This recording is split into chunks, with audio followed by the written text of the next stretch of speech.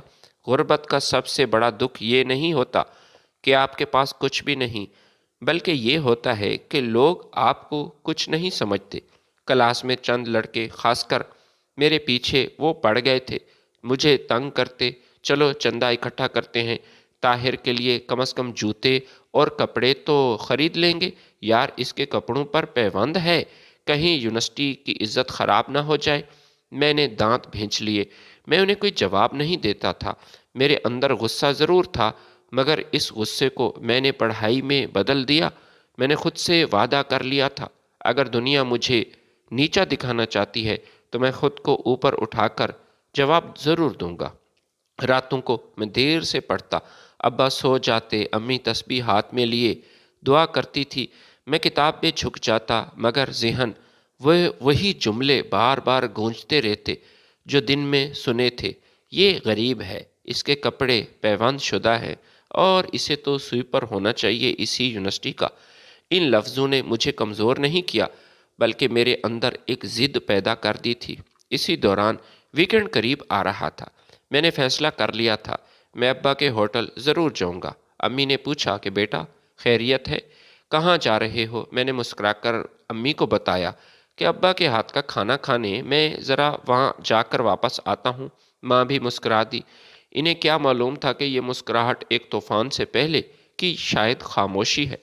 مجھے ابھی بھی یاد ہے، اس دن میں نے ناشتہ نہیں کیا تھا، یہی سوچ رہا تھا کہ دوپہر کو پیٹ بھر کر لنچ کروں گا۔ ابا کے ہاتھ کا ذائقہ، کافی دن ہو چکے تھے ابا کے ہاتھ کا کھانا نہیں کھایا تھا، آج موقع تھا۔ دل میں عجیب سی خوشی تھی کہ ابا کو سرپرائز بھی ملے گا، شاید ان کا بجھا ہوا چہرہ دوبارہ روشن ہو جائے۔ لیکن بعض اوقات انسان خوشی کے ارادے سے نکلتا ہے اور قسمت اس کے ہاتھ میں سچ کی آگ تھما دیتی ہے۔ میں نہیں جانتا تھا کہ جس ہوٹل کو میں اپنی باپ کی محنت کی جگہ سمجھتا تھا، وہ دراصل اس کی ذلت کا اکھاڑا تھا۔ میں اس دن ہوٹل کی طرف جا رہا تھا تو میرے قدم ہلکے تھے۔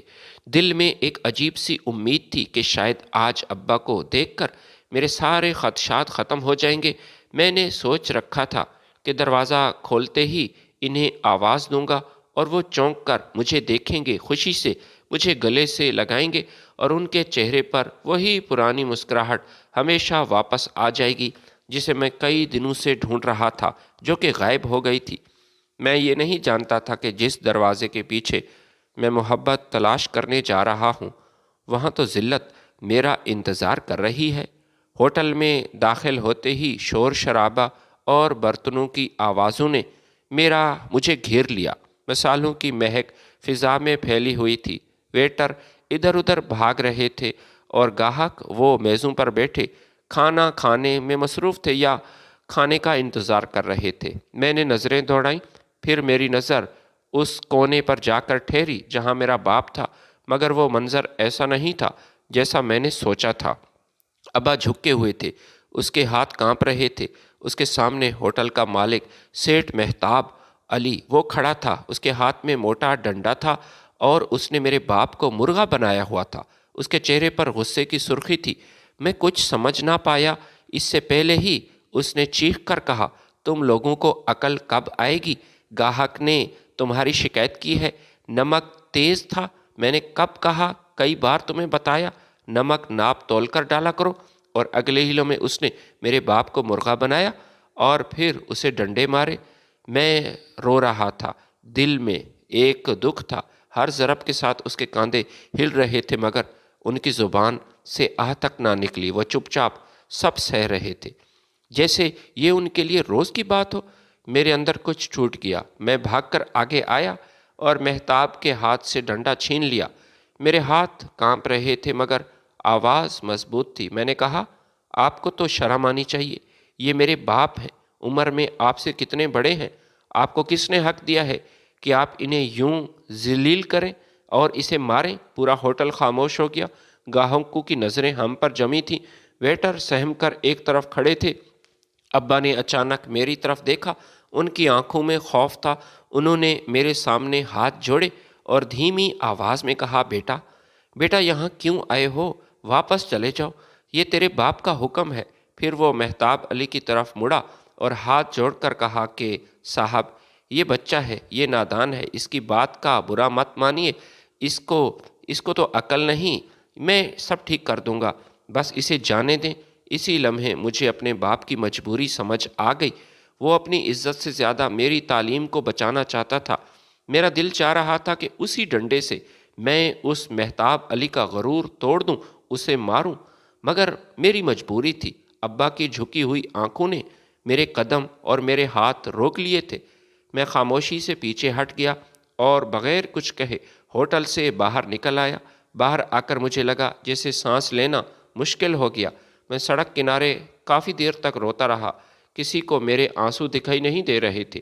وہ منظر میرے سامنے آ جاتا اور یہ منظر تکلیف دہ تھا جب میں نے اپنے والد کو اپنے سامنے مرغا بنا ہوا دیکھا تھا، اور میں چاہ کر بھی کچھ نہیں کر سکتا تھا، کیونکہ میرے والد نے ہی مجھے منع کیا تھا کہ یہ بات اچھی طرح تم جانتے ہو کہ ہمیں پیسوں کی کتنی ضرورت ہے۔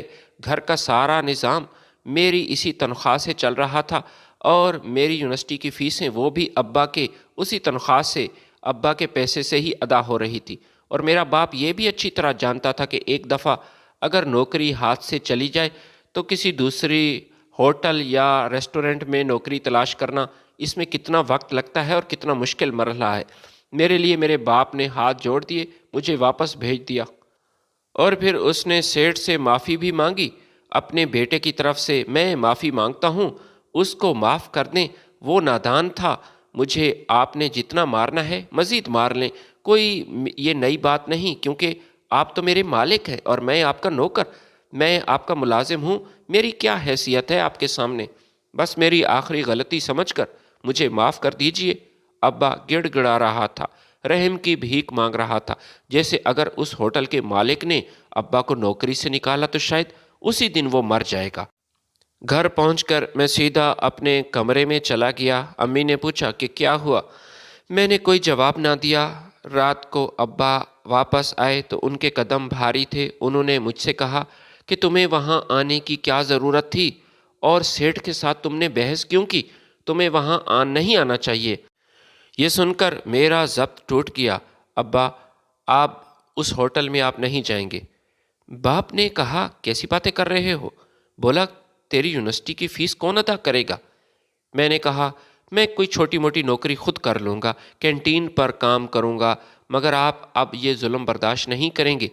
ابا نے میری طرف دیکھا اور آہستہ سے ہاتھ جوڑ دیے اور کہا، بیٹا بس 1 سال مزید مجھے کام کرنے دو، میری برداشت ختم ہونے لگی، تمہاری تعلیم مکمل ہو جائے گی، یہی میری ساری کمائی ہے، یہی میری عزت ہے۔ امی کمرے کے دروازے سے کھڑی سب سن رہی تھی۔ انہوں نے پوچھا، کیا بات ہے؟ مگر ابا نے آنکھوں کے اشارے سے مجھے روک دیا اور خاموش ہو گیا۔ یہی کہا کہ ماں کو مت بتانا۔ اس موقع پر خاموش ہونے کی کئی وجوہات تھی، لیکن سب سے بڑی وجہ یہ بھی تھی کہ میں یہ نہیں چاہتا تھا کہ میری ماں کو اس بات کا پتہ چلے کہ اس کے شوہر کے ساتھ کیا ہوا۔ وہ بھی تو میرے باپ سے محبت کرتی تھی، اس کا خیال رکھتی تھی، میرے باپ کی بے عزتی ذلت برداشت نہیں کر سکتی تھی، لہٰذا میں وہاں خاموش ہو گیا۔ لیکن مہتاب علی کا چہرہ وہ بار بار میری آنکھوں کے سامنے آ جاتا تھا، نہ جانے کیوں دل و دماغ پر وہ شخص بیٹھ گیا تھا۔ میں اس سے اپنے باپ کی بے عزتی کا بدلہ لینا چاہتا تھا، لیکن میری اوقات کیا تھی؟ میں کیا کر سکتا تھا؟ اگر کسی طرح میں اسے مارتا تو پکڑا جاتا، کیونکہ وہ تو بڑا آدمی تھا۔ اس ریسٹورنٹ کے علاوہ باقی کئی اس کے ریسٹورنٹ تھے، صرف لاہور شہر میں اس کے 5 بڑے ہوٹل، اس کے علاوہ کراچی، اسلام آباد، ملک کے بڑے شہروں میں اس کے کاروبار تھے، کافی ریسٹورنٹ تھے، بڑے بڑے لوگوں کے ساتھ اس کے تعلقات تھے۔ اس لیے ابا نے مجھے سختی سے منع کیا تھا۔ نہ صرف ابا کی نوکری چلی جاتی، بلکہ مہتاب علی پر اگر میں ہاتھ اٹھاتا تو ہو سکتا تھا کہ وہ مجھے جیل میں قید کروا لیتا، اور یہ لمبی قید۔ وہ اپنی اس تعلیم سے بھی میں ہاتھ دھو بیٹھتا۔ بس کئی ایسی مجبوریاں تھیں جس کی وجہ سے یہ بات میرے دل میں ہی دب کر رہ گئی اور میں خاموش رہا، اور مہتاب علی سے بدلہ لینے کا خیال میں نے اسے اپنے دل سے ہی نکال لیا۔ اگلے دن جب میں یونیورسٹی پہنچا تو مجھے لگا جیسے زمین میرے قدموں کے نیچے سے نکل گئی۔ وہ بات جو میرے باپ اور میرے درمیان راز تھا، اب سب یہ جان چکے تھے۔ کسی ظالم نے یہ ویڈیو بنا لی تھی، پورے کیمپس میں وہ ویڈیو پھیل چکی تھی۔ طاہر کے باپ کو مرغا بنایا گیا، یہ دیکھو، اور اس بار یہ زخم کسی اجنبی نے نہیں دیا تھا، یہ زخم اسی شخص نے دیا تھا جسے میں اپنا دوست سمجھتا تھا، مخلص دوست۔ دانیال نے ایک بار پھر مجھے تکلیف دینے کے لیے، نیچا دکھانے کے لیے میرے بعد ابا کی یہ ویڈیو پورے ادارے میں پھیلا دی، اور میں نہیں جانتا تھا کہ وہ مہتاب علی کا بیٹا تھا۔ میں اس حقیقت سے ناواقف تھا کہ سیٹھ مہتاب علی کا وہ اکلوتا بیٹا تھا۔ ناصر میرے پاس آیا، میرا دوست ناصر، اور مجھ سے کہنے لگا، یار برا مت ماننا، لیکن یہ حقیقت ہے، جب دانیال کو پتہ چلا کہ تمہارا باپ اس کے ہوٹل میں کام کرتا ہے، اس کے باپ کا ملازم ہے، تب اس نے دوستی ختم کی، یا شاید اس کے اپنے باپ نے اسے نصیحت کی ہوگی کہ امیر لوگوں سے، بڑے افسروں کے بچوں سے دوستی کرو، اس باورچی کے بیٹے سے دوستی کر کے تمہیں کیا ملے گا؟ دانیال نے باپ کی بات مان لی۔ اسی لمحے مجھے سمجھ آ گیا کہ دوستی اعتبار دونوں امیروں کے لیے ہے، عیاشی غریب لوگوں کے لیے یہ صرف خواب ہوتے ہیں۔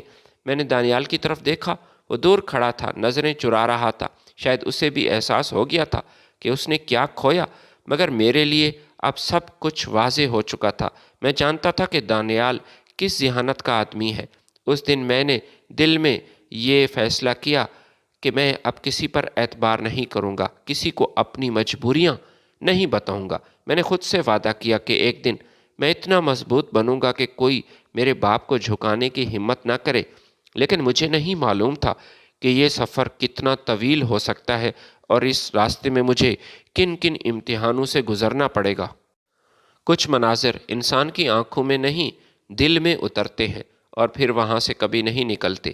میرے باپ کا وہ جھکا ہوا وجود، وہ کانپتے ہوئے ہاتھ، اور وہ خاموشی جس میں ساری چیخیں دفن تھیں، میرے ساتھ یونیورسٹی تک آ گئی تھی۔ کلاس روم میں بیٹھا ہوتا تو سامنے بورڈ پر لکھے لفظ وہ دھندلا جاتے تھے۔ آنکھوں کے سامنے بار بار وہی منظر آ کھڑا ہوتا تھا۔ ہوٹل کے فرش پر میرا باپ سب کے سامنے مرغا بنا تھا، اور ایک موٹا سا ڈنڈا اس کی پیٹھ پر برس رہا تھا۔ لوگ سمجھتے ہیں کہ ذلت کا درد یہ لمحاتی ہوتا ہے، مگر حقیقت یہ ہے کہ ذلت انسان کو اندر سے کھا جاتی ہے۔ میں کلاس میں بیٹھا ہوتا اور اچانک محسوس کرتا کہ سب کی نظریں مجھ پر ہیں، وہ مجھ پر ہنس رہے ہیں۔ میں ذہنی مریض بن چکا تھا، جیسے سب جانتے ہیں، جسے سب دیکھ چکے ہیں، اور وہ ویڈیو جس میں میرے باپ کو جانوروں کی طرح سزا دی جا رہی تھی۔ میں نے فون بند کیا، مگر سچ فون بند کرنے سے نہیں چھپتا، سچ فضا میں تیرتا رہتا ہے، سب تک پہنچ جاتا ہے۔ جتنے واٹس ایپ گروپ تھے یہ ویڈیو پہنچ چکی تھی۔ یہ ایک مذاق بن گیا تھا۔ اب کوئی کھل کر میرا مذاق نہیں اڑاتا، کیونکہ کہانی مذاق سے آگے بن چکی تھی۔ یہ ہنسی کی جگہ ترس نے لے لی تھی، اور یہ ترس ہنسی سے زیادہ تکلیف دہ ہوتا ہے۔ اور کوئی میرے پاس آ کر کاندھے پر ہاتھ رکھتا اور کہتا کہ یار بس صبر کرو، سر ہلا دیتا، مگر اندر ہی اندر میں ٹوٹتا جا رہا تھا۔ میں سوچتا تھا اگر غربت جرم ہے تو سزا صرف غریب کو کیوں بھگتنا پڑتی ہے؟ گھر کا ماحول بھی اب بدل چکا تھا۔ ابا پہلے سے زیادہ وہ خاموش رہنے لگے تھے، وہ مجھ سے نظریں چراتے تھے جیسے اپنی بے بسی پر شرمندہ ہوں۔ امی بھی سب کچھ سمجھ چکی تھی، اگرچہ انہیں پوری بات نہیں بتائی گئی تھی، مگر ماں کا دل یہ سب جان لیتا ہے۔ وہ رات کو جاگ کر دعا کرتی تھی، اور کبھی کبھی آنسو بہا کر مجھے دیکھتی۔ میں فوراً نظریں پھیر لیتا تاکہ میں ان کی کمزوری نہ دیکھ لوں۔ میں کئی راتوں سو نہ سکا، بستر پر لیٹا ہوتا اور سوچتا تھا کہ کیا واقعی انسان کی عزت اس کی جیب سے جڑی ہوتی ہے؟ کیا انسان کا خلوص، اس کی شخصیت یہ کوئی معنی نہیں رکھتی؟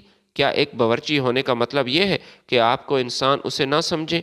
میں نے اپنے آپ سے وعدہ کیا کہ میں اس ذلت کو اپنے باپ کی تقدیر نہیں بننے دوں گا، مگر اس وعدے کی قیمت بہت بھاری تھی۔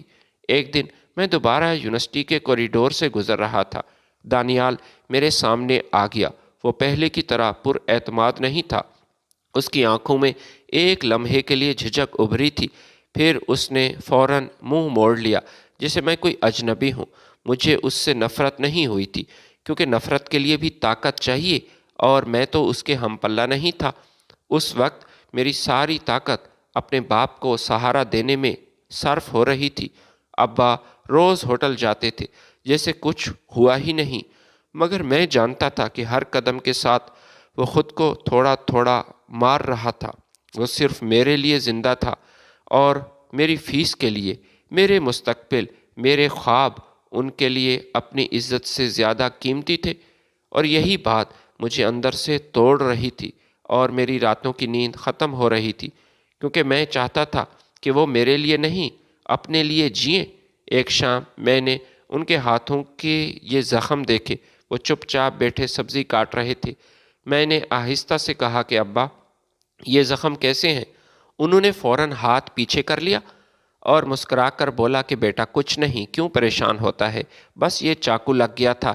میں نے کچھ نہیں کیا، مگر میرا دل چیخ رہا تھا، کیونکہ میں جانتا تھا یہ چاقو نہیں تھا، یہ طاقت کا وار تھا، غرور کا وار تھا۔ اسی دن میں نے فیصلہ کر لیا کہ اگر اس نظام میں رہ کر میرے باپ کو مرغا بنایا جاتا ہے تو مجھے اس نظام کا حصہ نہیں بننا، بلکہ اسے بدلنا ہوگا۔ یہ خیال ابھی دھندلا تھا، مگر کہیں نہ کہیں میرے اندر ایک راستہ بن چکا تھا، ایک ایسا راستہ جو مجھے کمزور سے مضبوط اور مظلوم سے با اختیار بناتا۔ میں نے اپنی پڑھائی میں خود کو دفن کر لیا۔ کتابیں یہ میری پناہ گاہ بن چکی تھی۔ میں نے ہر اس چیز سے کنارہ کشی اختیار کر لی جو مجھے کمزور کر رہی تھی۔ دوست، تقریبات، سب کچھ اب پیچھے رہ گیا تھا۔ میرے سامنے صرف ایک ہی تصویر تھی۔ ایک دن میرا باپ سیدھا کھڑا ہوگا، اس کے سامنے ہاتھ نہیں جوڑے گا، اور وہ کوئی اسے مرغا بنانے کی ہمت نہیں کرے گا۔ میرے باپ کو کوئی ذلیل نہیں کر سکتا۔ مگر میں نہیں جانتا تھا یہ سفر مجھے کہاں لے کر جائے گا۔ میں یہ بھی نہیں جانتا تھا کہ وقت مجھے دوبارہ اسی ہوٹل کے دروازے پر کیا لا کر کھڑا کرے گا۔ مگر اس بار حالات کیا بدلے ہوں گے، کردار بدلے ہوں گے، اور انجام بھی، کیونکہ ذلت خاموشی سے برداشت کی جاتی ہے، مگر انصاف خاموشی سے نہیں ملتا، اور میرے اندر انصاف کی آگ اب پوری طرح جل رہی تھی۔ قربانی اگر شور مچائے تو شاید اس کا وزن کم ہو جاتا ہے۔ میرے باپ کی قربانی وہ خاموش تھی، اس لیے وہ سب سے بھاری تھے، اور کچھ کہے بغیر سب سہ رہے تھے، اور شاید یہی بات مجھے سب سے زیادہ توڑ رہی تھی۔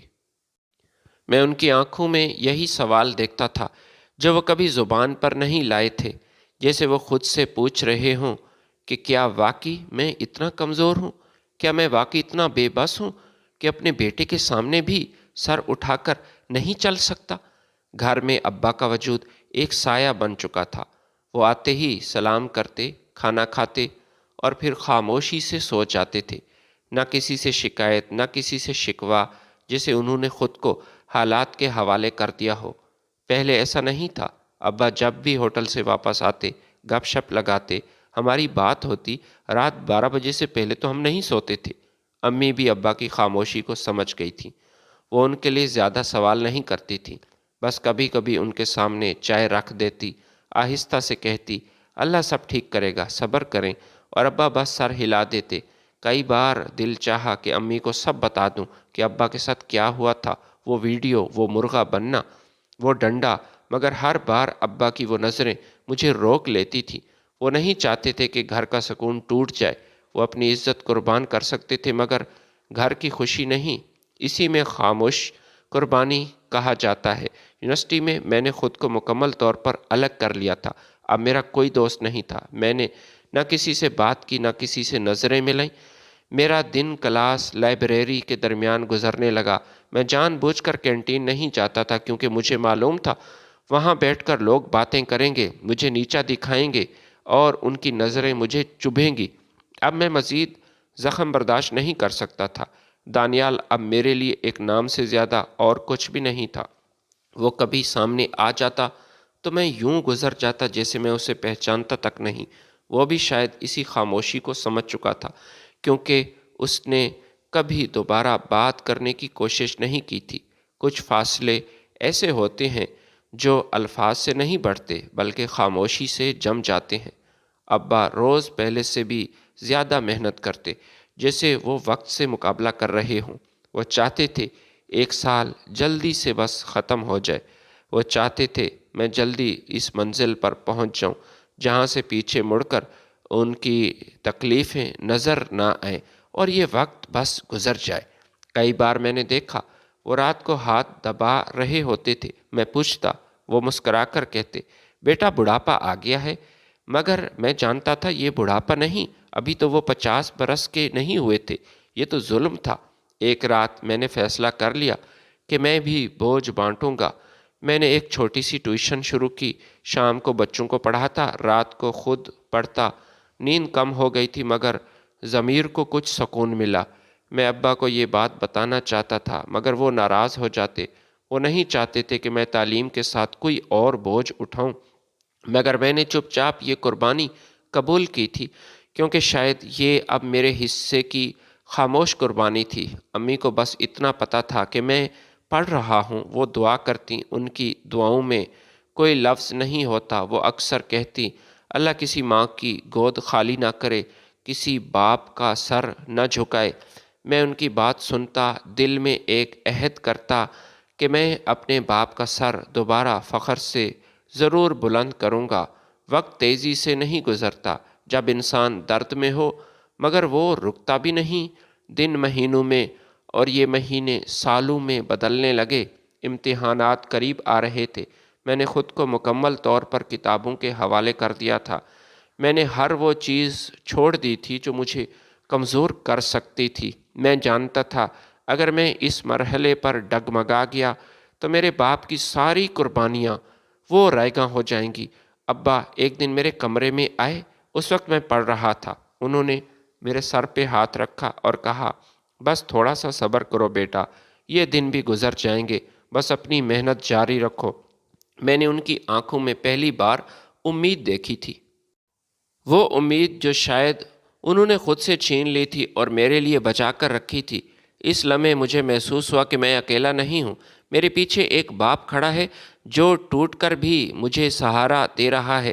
مگر مجھے یہ بھی اندازہ تھا کہ یہ قربانی ہمیشہ کے لیے نہیں ہو سکتی، کسی نہ کسی دن اس کا حساب ہونا تھا۔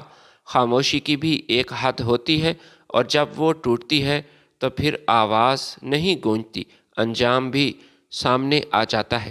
میں نہیں جانتا تھا کہ آنے والا وقت مجھے کس امتحان میں ڈالے گا اور کیا میں اس امتحان میں کامیاب ہوں گا، مگر اتنا میں جان چکا تھا کہ اب میں پیچھے نہیں ہٹوں گا، کیونکہ جو کچھ میں نے دیکھا تھا، جو کچھ میں نے سہا تھا، وہ سب مجھے ایسے موڑ کی طرف لے جا رہا تھا جہاں خاموشی قربانی بولنے والی تھی۔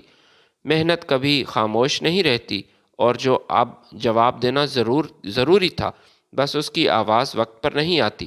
میں نے یہ سب اس دن بات سمجھی جب امتحانی حال میں بیٹھا تھا۔ میرے ہاتھ کانپ رہے تھے، میرے سامنے سوالیہ پرچہ اور کسی سفارش، کسی سہارے یا دعا کے علاوہ کسی چیز کی ضرورت محسوس نہیں ہو رہی تھی، کیونکہ میں نے جو پڑھا تھا وہ میرے اندر اتر چکا تھا۔ ان مہینوں میں میری زندگی ایک معمول بن چکی تھی، صبح یونیورسٹی، شام ٹیوشن، رات کو پڑھائی، نیند کم تھی، مگر ضمیر وہ تو پرسکون تھا۔ میں جانتا تھا میں جو کچھ کر رہا ہوں وہ صرف اپنے لیے نہیں بلکہ اس خاندان کے لیے، اپنے اس باپ کے لیے جو روز ذلت کا بوجھ اٹھا کر میرے مستقبل کی بنیاد رکھ رہا تھا۔ میں ہر سوال حل کرتے وقت اپنے باپ کا جھکا چہرہ یاد کرتا، قلم اور مضبوطی سے چلتا۔ نتائج آئے تو میں لائبریری میں تھا۔ ناصر دوڑتا ہوا آیا، اس کی سانس پھولی ہوئی تھی۔ اس نے میرا ہاتھ پکڑا اور کہا کہ طاہر، تمہیں مبارک ہو، تم نے یونیورسٹی میں ٹاپ کیا ہے۔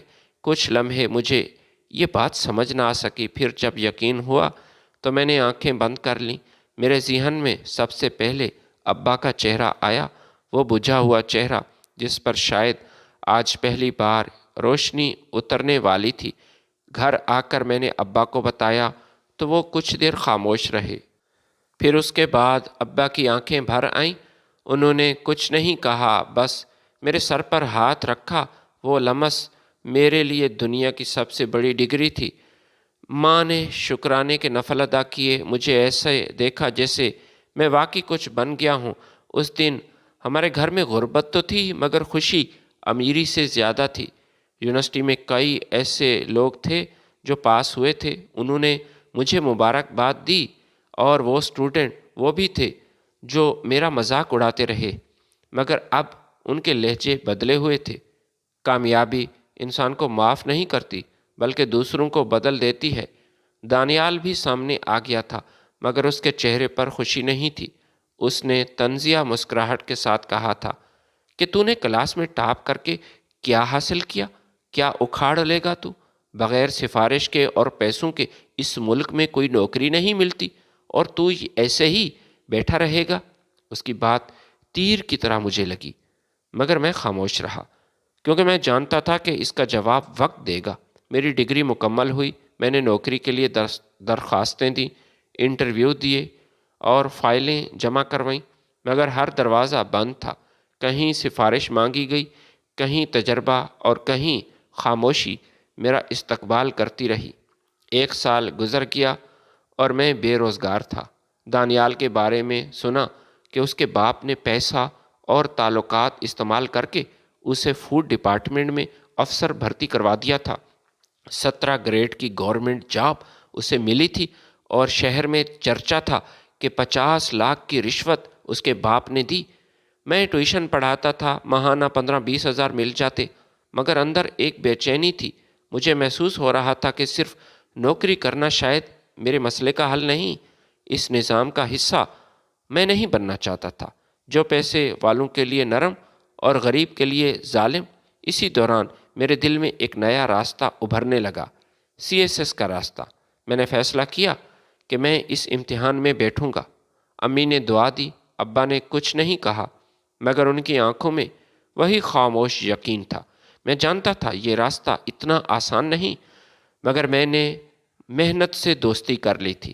پہلی کوشش میں ناکامی، مگر میں ٹوٹا نہیں تھا، کیونکہ میں نے ناکامی کو ذلت سے کم سمجھا تھا، اور دوسری کوشش میں میں نے خود کو مکمل طور پر جھونک دیا۔ وہ دن جب انٹرویو کلیئر ہونے کی خبر آئی، میں ابا کے پاس بیٹھا تھا۔ میں نے ان سے کہا، ابا، ہو گیا، میں کامیاب ہو گیا۔ وہ چند لمحے مجھے دیکھتے رہے، پھر اچانک ان کے چہرے پر وہی پرانی مسکراہٹ واپس آئی جو کہ غائب ہو گئی تھی، جسے میں برسوں سے ترس رہا تھا۔ انہوں نے مٹھائی کا ڈبہ اٹھایا، محلے کے بچوں میں بانٹا۔ ماں نے بھی سجدہ شکر ادا کیا۔ ماں کے چہرے پر بہت خوشی تھی۔ میں نے پہلی بار محسوس کیا کہ میرے باپ کا سر اب جھکا ہوا نہیں تھا۔ میری تعیناتی اسسٹنٹ کمشنر کے طور پر ہوئی تھی۔ میں اپنے شہر کے اپنی ہی تحصیل میں واپس آیا تو لوگ احترام سے بات کرنے لگے۔ وہی لوگ جو کبھی میرے کپڑوں کے پیوند گنتے تھے، آج میرے الفاظ گنتے ہیں، مگر میرے دل میں کوئی غرور نہیں، میرے رویے میں کوئی ایسی تبدیلی نہیں تھی۔ میرے دل میں صرف ایک حساب تھا جو ابھی باقی تھا۔ مجھے پتہ چلا کہ فوڈ انسپیکشن آفیسر دانیال نہایت کرپٹ آدمی ہے۔ شہر کے کئی ریسٹورنٹ اس نے بند کیے، مگر حیرت کی بات یہ تھی کہ مہتاب علی کے تمام ریسٹورنٹ کھلے تھے، ان پر کسی قسم کی وہ پابندی نہیں تھی۔ اب مجھے سمجھ آ گیا کہ مہتاب علی نے اپنے بیٹے کو یہ نوکری کیوں دلوائی، اور اس کے لیے 50 لاکھ کی رشوت اس نے کیوں ادا کی۔ دراصل اس سے پہلے جو فوڈ ڈپارٹمنٹ کا آفیسر تھا، وہ کئی بار مہتاب علی کے ہوٹل بند کر چکا تھا، اور اس کی وجہ سے ایک بار اس کا یہ غیر معیاری کھانا اور صفائی کا اس کے ریسٹورنٹ میں کوئی خیال نہیں رکھا جاتا تھا۔ کئی بار لوگوں نے ریسٹورنٹ کے لیے منفی کمنٹ پاس کیے تھے اور شکایات موصول ہوئی تھی۔ فیڈ بیک کوئی اچھا نہیں تھا۔ مہتاب علی پر بھاری جرمانہ عائد کیا گیا تھا، جس کی وجہ سے اسے غصہ تھا۔ اس نے اپنے تعلقات استعمال کر کے اس فوڈ انسپیکٹر کو اپنے شہر سے نکالا، اس کا تبادلہ کروایا، اور یہی کوشش اس کی تھی کہ کسی طرح اس کا بیٹا دانیال اس کی تعلیم مکمل ہو جائے تو وہ اپنے بیٹے کو ہی اسی شہر میں فوڈ انسپیکٹر بنا دے گا۔ اور وہ اپنے مقصد میں کافی حد تک کامیاب بھی ہوا تھا۔ شہر کے باقی ہوٹلوں پر چھاپے مارے جاتے تھے، ان پر بھاری بھاری جرمانے وہ عائد کیے جاتے تھے، لیکن مہتاب علی کی دکانوں اور ہوٹلوں پر نہ کوئی چھاپا مارا گیا، نہ ہی یہ کیا گیا۔ یہ سب اس کی آنکھوں کے سامنے ہو رہا تھا۔ اسسٹنٹ کمشنر بننے کے بعد لوگ مجھ سے ملنے کے لیے آتے تھے۔ سفارشیں، تحفے، تحائف، مسکراہٹیں، ہر چیز ایک ترتیب کے ساتھ میرے سامنے رکھی جاتی تھی، مگر میں جانتا تھا یہ سب کیوں ہے۔ لوگ مجھے نہیں، میرے عہدے کو سلام کر رہے تھے، اور اسی عہدے نے مجھے پہلی بار یہ موقع دیا کہ میں فیصلہ کروں، ایک ایسا فیصلہ جو بہت ضروری ہے کہ میں کس صف میں کھڑا ہونا چاہتا ہوں، میں کیسا آدمی بننا چاہتا ہوں۔ شہر میں فوڈ ڈپارٹمنٹ کی کارروائیاں موضوع بحث تھیں۔ ریسٹورنٹ بند ہو رہے تھے، مگر ایک نام بار بار سامنے آ رہا تھا، وہ سیٹھ مہتاب علی کا تھا۔ اس کے ریسٹورنٹ محفوظ تھے، کوئی چھاپا نہیں، نہ کوئی نوٹس دیا گیا۔ سب جانتے تھے کہ اس کا اپنا بیٹا دانیال وہ فوڈ انسپکٹر ہے، وہ آفیسر ہے۔ وہ یہ جانتے تھے کہ انصاف آنکھیں بند کر کے بیٹھا ہے۔ میں نے آہستہ آہستہ معلومات اکٹھی کرنا شروع کی۔ میں نے ایک فائل بنائی، کئی فائلیں دیکھیں، شکایات پڑھیں، اور وہی نام بار بار آ رہا تھا، بشیر احمد باورچی۔ شکایت: نمک تیز ہے، بدتمیز ہے، غفلت کرتا ہے۔ ہر شکایت کے بعد سزا، مگر کبھی تحقیق نہیں ہوئی، تصدیق نہیں ہوئی۔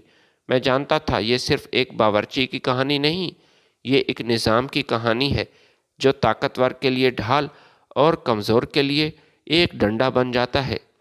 میرے اندر ایک کشمکش شروع ہو گئی۔ ایک راستہ یہ تھا کہ میں خاموش رہوں، اپنی نوکری کروں اور زندگی آسان رکھوں۔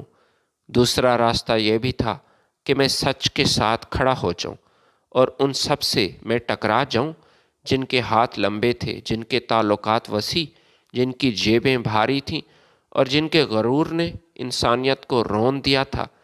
میں نے ایک رات دیر تک جاگ کر سوچا۔ امی سو رہی تھی، ابا کمرے کے کونے میں تسبیح پڑھ رہے تھے۔ ان کے چہرے پر ایک سکون تھا، شاید انہیں یقین تھا کہ ان کا بیٹا اب کسی کے سامنے نہیں جھکے گا۔ اسی لمحے مجھے اپنا راستہ دکھائی دے گیا۔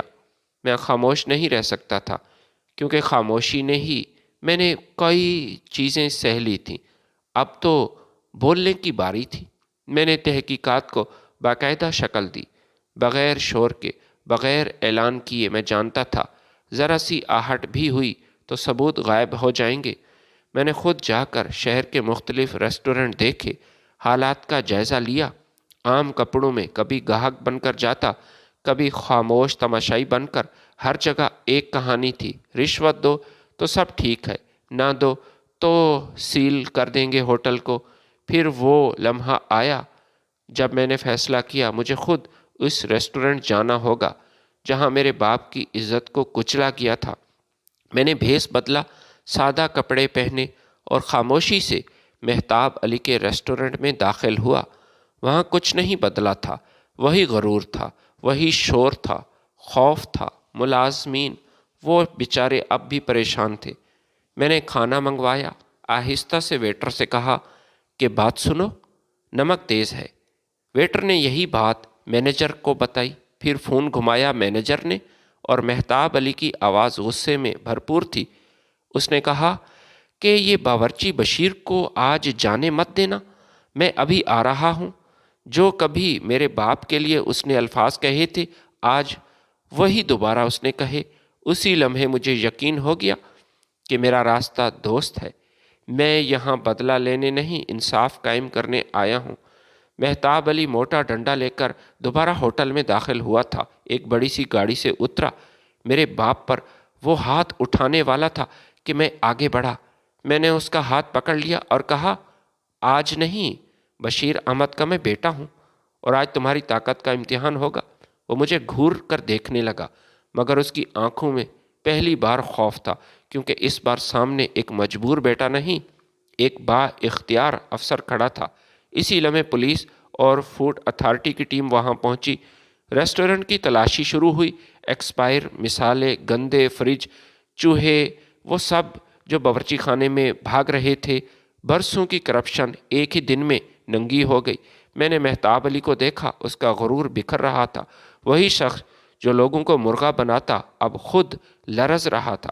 مجھے معلوم تھا اب واپسی کا راستہ نہیں، میں نے ایک راستہ چن لیا بس۔ وقت نے کروٹ بدل لی تھی، مگر بہت خاموشی سے۔ وہی لڑکا جس کے پیوند لگے کپڑوں پر ہر کوئی ہنستا تھا، جس کا مذاق اڑایا جاتا تھا، اب فائلوں کے بوجھ تلے دبے کمروں میں بیٹھا تھا، جہاں فیصلے مسکراہٹ اور لفافوں کے وزن سے ہوتے تھے۔ اس کے چہرے پر اب بھی سادگی تھی، مگر آنکھوں میں وہ معصومیت نہیں رہی تھی جو کبھی اس کی سب سے بڑی کمزوری تھی۔ اب وہاں ایک ٹھہرا ہوا عزم تھا، ایک ایسا عزم جو چیختا نہیں تھا، بس صرف انتظار کرتا تھا۔ میں نے خود کو ظاہر نہیں کیا، اس نے نام نہیں بتایا، اس نے کسی پر الزام نہیں لگایا، وہ صرف سیکھ رہا تھا، نظام کو، لوگوں کو، ان کی چالوں کو، اور ان ہاتھوں کو جو ہمیشہ پاک نظر آتے ہیں مگر اندر سے گندے ہوتے ہیں۔ وہ جان چکا تھا کہ براہ راست لڑائی ہار کا سبب بنتی ہے۔ یہاں انصاف مانگا نہیں جاتا، یہاں انصاف چھینا جاتا ہے، مگر عقل کے ساتھ۔ وہ مختلف دفتروں میں گیا، کبھی ایک معمولی محقق بن کر، کبھی کسی پروجیکٹ کا اسسٹنٹ بن کر۔ اس کے سوال سادہ ہوتے مگر نوٹ بہت گہرے۔ کون سا فائل کس میز پر رکھی، کون سا کیس کہاں دبایا گیا، کس دستخط کے بدلے کتنی رقم ملی، وہ سب دیکھ رہا تھا۔ میں سب باتیں محفوظ کر رہا تھا۔ میرے پاس اب کاغذ نہیں تھے، میرے پاس کہانیاں تھیں، سچ کی کہانیاں جو وقت آنے پر بولنے والی تھی۔ دوسری طرف دانیال اور اس کا باپ اپنی طاقت کے نشے میں اور زیادہ بے خوف ہو چکے تھے۔ وہ مجھے دھمکی دے رہے تھے کہ تو نے اپنے پیر پر کلہاڑی ماری، تو ہمارا کچھ نہیں بگاڑ پائے گا۔ انہیں لگتا تھا کہ اب سب کچھ ان کے ہاتھ میں ہے، وہی ریسٹورنٹ، وہی تحقیق، وہی کہے۔ فرق صرف یہ تھا کہ وہ سمجھتے تھے کوئی ان تک پہنچ نہیں سکتا۔ انہیں کیا معلوم تھا کہ ان کی ہر ہنسی کے پیچھے کوئی خاموشی سے گنتی کر رہا ہے۔ ایک دن میں نے پہلی چال چلی، بہت معمولی، اتنی کہ کسی کو شک تک نہ ہوا۔ ایک فائل جو برسوں سے دبائی جا رہی تھی اچانک اوپر آ گئی، پھر دوسری اور پھر تیسری۔ اسی میں ساری کرپشن، اسی میں سارے دھاندلی اسی میں تھی۔ میڈیا نے سوال پوچھا، محکموں میں سرگوشیاں ہونے لگی۔ وہ لوگ جو کل تک ناقابل رسائی تھے اب فون اٹھانے سے گھبرانے لگے۔ میں اب بھی سامنے نہیں آیا تھا، میں اب بھی بھیس بدل رہا تھا، کیونکہ میں جانتا تھا کہ اس جنگ میں چہرہ نہیں، بس ثبوت وہ جیتتے ہیں۔